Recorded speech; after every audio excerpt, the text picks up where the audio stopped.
Hey everyone, I'm here with two of the stars of AMC's Preacher and the creator of Preacher, Garth Ennis himself. Guys, welcome to Comic-Con. Yeah, Thank you. thank you. Good to be here. Garth, I wanted to start off by asking you about, comic books get adapted and some are sort of down the line faithful, some are back and forth. This one, though, for years people were saying, well, Preacher, how could that ever be adapted to a movie or television? And it seems like they found a way, and it's very interesting. What is your interpretation of the take they've taken on the series, staying with the town as sort of a longer lead-in to these characters? I think it solves all the problems that the comic hands to the adapters. Really, the comic begins at about 1,000,000 miles an hour and then just accelerates.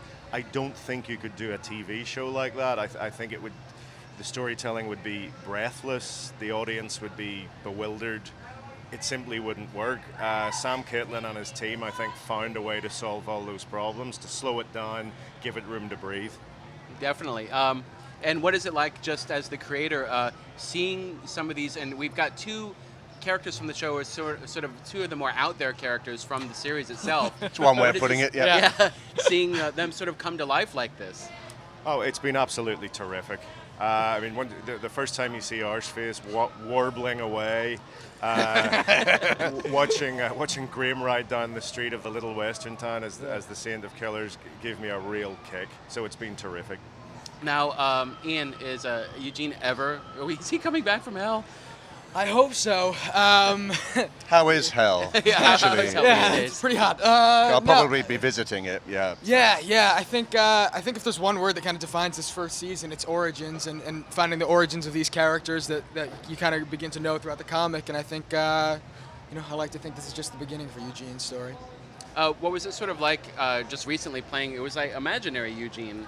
It's sort of like you were real, and then you were a sort of an angel devil on a shoulder. Yeah. It was interesting for me. It was kind of diving a little bit into Jesse's psyche, and it's kind of his projection of Eugene. But there's a little more freedom. You kind of get to get outside of kind of the box that your character a lot of times has to be in, and get to play with some things and elements that were really fun to do in that scene.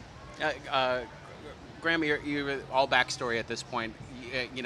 Years in the past, we're learning, like Ian said, origins of this character. You, assumedly, down the line, you will interact with people from the show. But right now, you're doing your own thing. What's it like to not have much dialogue at all, really, and to be in like those sets and atmosphere looks really awesome to be in. Oh yeah, certainly an awesome atmosphere to be in, and it was strange being in a location where I really didn't interact with any of the rest of the cast. I mean, I've barely met Ian.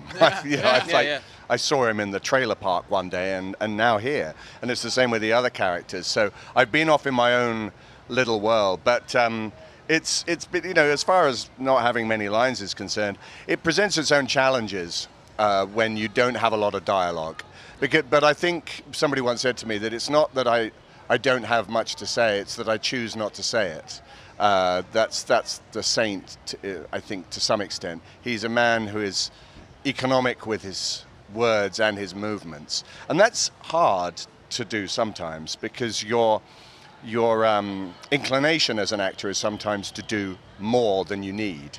And it's a good discipline to actually bring yourself in and just contain whatever it is that you're thinking or feeling, and try and project it that way, just through your looks. Yes. I think through the Cowboys story at this point, it speaks a lot to the series and the comic you created, which is not much.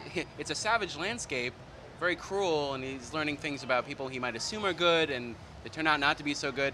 And then we kind of cut to the present, and not much has changed. It's, people, the human condition is still pretty flawed and pretty monstrous at points. Is that something you all see coming through on the show? Yeah, I think so. I think Preacher, comic and show, while it may have many humorous moments, there is a cold, bleak worldview running through the book. There's also a streak of romance in it that I think leavens that. But there's no doubt that it is a dark world you're looking at, and that's as true today as it was in 1880. Well, it's almost like also with Jesse and Tulip, in this world, when you find that connection that's maybe so rare in a world that's so filled with, hate and all these other elements, nothing can break it, and it shouldn't be broken, and you always come back to it because that's all there is. I would say with Arseface too, this love drove him ultimately to this horrible thing. Yeah. No, I think that's kind of some of the irony of Preacher. It's sometimes the people that are out trying to do the right thing often are the first to suffer the consequences of that. Well, the Saint was out to do the right thing as well. Exactly. Yeah, I mean, I do think that Garth, with the books and now with the show, we've created hopefully a morally complex world. Yes. And there's a thread of love and friendship exploring what those things mean. The Saint has that as well. He explores love in his own particular way, and loss and grief, things that we're all familiar with, and are being played out in this sort of extraordinary universe that Garth created back with the books. And yet there's humor, and yet there's this. Oh yeah, a lot of humor. Tongue-in-cheek, because Very much so. Would you find that that's sort of basically the most digestible way to take this in? You have to laugh. You have to see the sort of the perversity of it. Yes, that juxtaposition, if you can get it right, with just a little leavening of humor running through all that darkness and grimness, I think that's just what the Doctor ordered on a show like Preacher. As Graham says, the Saint, when he's a man, does try to do the right thing. Arseface has gotten to the point where he is now trying to do the right thing. However, we know the road to hell is paved with good intentions, so maybe that's the message of Preacher. Don't do the right thing. Don't even try. Don't attempt it. Yeah, Stay at home. You'll still end up in hell. You'll just balls everything up. Just don't open the front Don't door. do it. That's it. 2 episodes left of this season. What can you tell us about what to expect?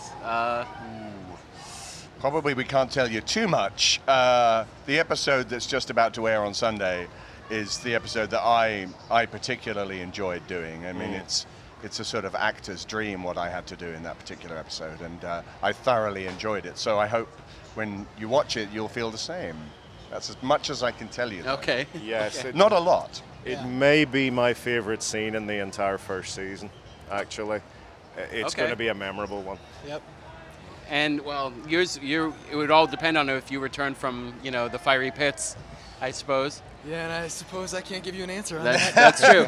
I do want to ask you though about the prosthetics and what it is like to sort of act and emote through that. Yeah, it's definitely challenging. Like from a practical point, it takes about 2.5 hours in the morning to get on, which is tough. And to act through it, it can be a challenge. But if anything, that was the challenge that I found most attractive of taking on this part, is that it really kind of forces me to kind of tell a lot of the story and a lot of the subtext with just my eyes and try and communicate that way. It's almost like mask work in Greek tragedy. It's the same sort of principle that you have to project and emote in a way that is not through facial expression as well, through speaking anyway. Yeah, exactly. Which as an actor, that's something I've never really done before, and has been very rewarding. It's been a lot of fun. Yeah. What are you drinking there? What's in the drink? Yeah, it's smooth.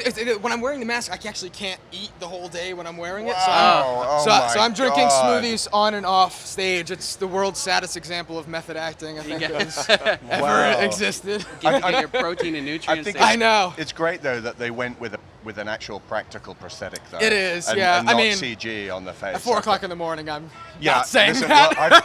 well, but it does. I've been there, mate. I've been there. Dude, I know. it looks amazing. Like the guys at from the KMB Hobbits. Effects. Yeah. Yeah, the guys at KMB Effects that designed it, and my guy Mike Smithson that's there like doing it every day. Like, they're talented artists, man, and they make it look just incredible. Well, cast and creator of Preacher, we thank you for being here, and keep it locked into IGN for all things Comic-Con.